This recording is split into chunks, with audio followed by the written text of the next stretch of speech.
O bug da escrita dupla é um dos piores bugs para se investigar. É aquele tipo de bug que só aparece em produção e quando você precisa identificá-lo, ele não está aparente nos logs. O que falaremos hoje é, de certa forma, uma continuação do que falamos no último vídeo sobre coreografia e orquestração, dado que a coreografia usa muito escritas duplas, mas é um vídeo independente. Então fique à vontade para depois que terminar isso daqui, assistir lá e entender coreografia e orquestração, mas esse vídeo ele é totalmente independente. Então continuaremos a partir do nosso momento inicial da coreografia. Nós temos aqui um processo de checkout. Ele começa com uma requisição do checkout, então o usuário decidiu dar um place order, decidiu fechar o pedido, ele recebe uma requisição, transfere essa requisição HTTP para o serviço de cart. O serviço de cart valida o carrinho, salva na base e emite um evento. Esse é o fluxo mais simples, é o que nos interessa agora, o passo inicial do cart. Então o checkout manda um HTTP, o carrinho faz suas validações e emite aqui, por exemplo, um serviço de um evento de cart success. O que nos interessa agora é entender no detalhe como que esse fluxo acontece dentro do serviço de carrinho. Então nós temos aqui um método, vamos supor que seja o... Então nós temos aqui um método processCart, vamos supor que seja o método principal do serviço de carrinho. Ele faz 4 processamentos. O primeiro é a validação de carrinho, então ele valida se os dados dos produtos estão consistentes, se há estoque, se o preço está atualizado, ele faz todas as checagens. Segunda etapa, ele atualiza os valores com base no resultado das checagens e salva isso na base para o carrinho estar atualizado. Ele emite um evento, o evento de cart success, e salva um carrinho novo na base do usuário. O usuário precisa sempre ter um carrinho, seja um carrinho preenchido ou um carrinho vazio. Então esse é o processamento que acontece dentro do cart, são essas 4 etapas que acontecem. Eu até coloquei alguns desenhos aqui, indicando quais etapas mutam o estado em cada um dos lugares. Então, o update values ele vai atualizar os dados do carrinho, então ele faz uma atualização aqui dentro da base SQL. O send event vai mandar um evento e vai mandar esse evento dentro do Kafka. E eu tenho o create empty cart, que vai criar um novo carrinho para o usuário. O problema que pode acontecer aqui é que mesmo que eu coloque, por exemplo, transactional nesse método, vamos supor que eu queira fazer tudo isso de forma atômica. Então, eu tenho lá o meu método, eu venho aqui e anoto ele com um transactional. Supondo que eu esteja usando, por exemplo, Spring ou qualquer framework que faça esse tipo de controle, ou mesmo que eu abra e feche a transação dentro do método, se eu for fazer esse controle manual de transação, o que pode acontecer é o seguinte cenário. Eu valido o carrinho, tudo está ok. Eu atualizo os valores com base na validação. Isso daqui acontece com sucesso. Então eu tenho aqui uma atualização feita de forma bem sucedida. Eu mando um evento dizendo que está tudo com sucesso. E a hora que eu vou criar um carrinho vazio, eu tenho uma falha. E aí, se eu tenho uma falha nesse transactional aqui, vamos supor que eu dei, a hora que eu fui criar um carrinho, por algum motivo eu tive uma exception, seja na base ou qualquer coisa, e aí eu dou um rollback em todo esse fluxo. Eu vou conseguir dar rollback nesse fluxo do empty cart e vou conseguir dar no update values. O send event já disparou o evento para o Kafka, porque são instâncias de persistência diferentes. Esse transactional ele controla apenas o envio para a base de dados e não o envio para o Kafka. E aí eu tenho inconsistência. Então eu disparei um evento de cart success, ou seja, todos os outros os microserviços que estão me ouvindo acreditam que o meu dado foi persistido na base, só que o meu microserviço de cart deu rollback. Então eu tenho inconsistência. Os serviços da frente acreditam, Então, por exemplo, o payment, o order, todos acreditam que o carrinho foi validado, atualizado e o carrinho que está para o cliente é um carrinho novo. Só que na verdade eu dei rollback na transação e meu serviço de cart ainda tem um carrinho antigo, com um ID antigo. Se eu tentar dar um place order novamente, ele vai tentar reusar o ID e vai dar uma série de problemas. Então eu gero uma inconsistência, porque eu fiz escrita em 2 lugares diferentes, no Kafka e na base, e não consegui manter consistência nessas escritas. O mesmo poderia acontecer, por exemplo, num erro de envio para o Kafka. Então, eu venho aqui, dou um update values, ele vai com sucesso. A hora que eu vou disparar a escrita para o Kafka, eu tenho um erro, por exemplo, e se eu não controlei bem aquele erro, eu não dei rollback na base, eu vou ter minha base num cenário e meu Kafka no outro. Isso gera inconsistência. Então, o dual write problem, ou o problema de escrita dupla, ele acontece quando eu escrevo em duas bases de dados diferentes e eu não consigo controlar a atomicidade entre elas. Temos 4 formas de corrigir esse problema. Nós veremos no detalhe agora cada um desses 4 componentes ou dessas 4 soluções para o problema de escrita dupla. O primeiro é o Change Data Capture. Nós temos 3 principais formas de fazer isso. E qual que é o objetivo? O objetivo do Change Data Capture é: eu escrevo somente na minha base de dados e a partir da base de dados eu emito um evento. Então, quando eu tenho aqui, né, a minha etapa de envio, eu escrevo o update values, crio um carrinho novo e eu vou ter alguma biblioteca ouvindo a minha escrita na base, e a partir daquela escrita ele dispara um evento. Então, a forma mais simples de se fazer isso é colocando um created at e um updated at na minha base de dados, nas colunas. E aí eu coloco sempre um job que vai com frequência olhar se a última execução daquele job aconteceu antes da minha escrita. Então, por exemplo, né, eu tenho aqui o ID 1, 2, 3. Vamos supor que a execução daquele job aconteceu no dia 30, a última execução, e eu tenho aqui registros criados e atualizados depois do dia 30. Então aquele job vai percorrer a minha base de dados inteira, observando registros que foram criados ou atualizados depois da última execução, pega aqueles registros e envia o evento. Então o Change Data Capture ele vai tentar manter consistência lendo da base e mandando. Essa é uma opção usando created at ou updated at. Outra opção seria, supondo que estejamos usando Postgres, por exemplo, seria usar o wall log ou write ahead log. O Postgres ele usa alguns sistemas de arquivos e logs para controlar os registros. E uma opção seria ter bibliotecas que ficam ouvindo aquele registro, aquele arquivo, com base nas mudanças daquele arquivo, ele dispara o evento, né? Ele mantém a consistência olhando o que está sendo persistido na base de dados. E a outra opção é através das triggers. Então eu posso colocar triggers dentro da minha base de dados, que sempre que eu faço uma atualização de registro, ela dispara, né, um novo registro em alguma outra tabela, e eu leio aquela tabela nova para disparar o evento. Então a primeira forma de controlar é através de CDC. É uma opção, não é a mais comum, mas é uma opção válida. A outra forma é eu ouvir a si mesmo, né, o listen to yourself. Nesse caso, nós temos uma coluna nova, que é se o serviço está ou não, né, se aquele registro está ou não sincronizado.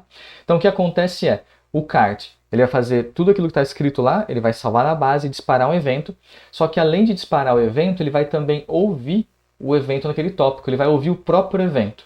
E sempre que ele pegar, né, e ler aquele evento, ele vai atualizar aquele registro na base dizendo, ó, foi sincronizado.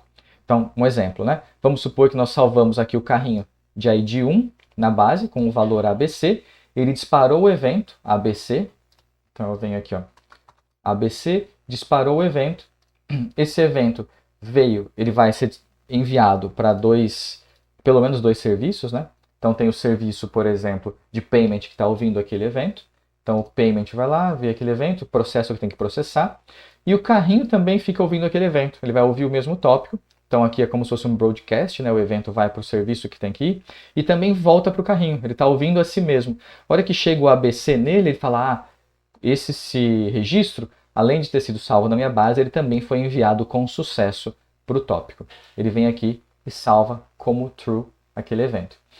Vamos supor que o CDE deu falha e o FGH foi com sucesso. Então o FGH ele foi enviado e ele voltou para cá. E o registro foi atualizado para true. O que pode acontecer é, né, nós temos aqui na base de dados já o registro de que o CDE não foi processado por algum motivo, então provavelmente o CART tentou mandar e o Kafka negou, ou na hora de serializar aquele evento tivemos algum problema.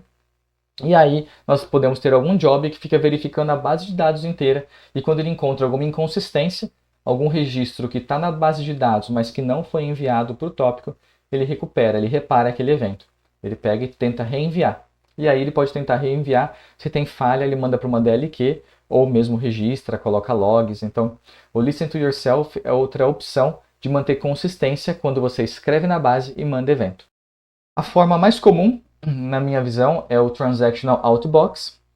Ele é um pouquinho mais complexo, mas no longo prazo, né, principalmente quando os serviços escalam, é a forma mais simples de controlar ou de operar.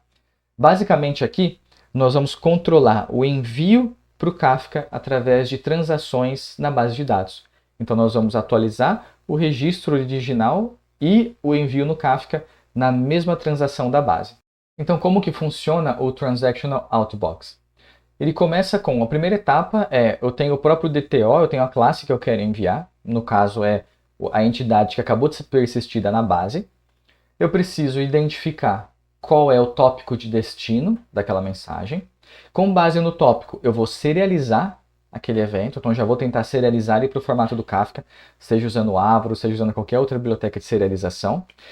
Eu vou gerar o envelope da mensagem, ou seja, efetivamente o conteúdo em bytes, o conteúdo binário que eu vou mandar, e eu vou tentar já abrir ou reusar a conexão e mandar aquela mensagem.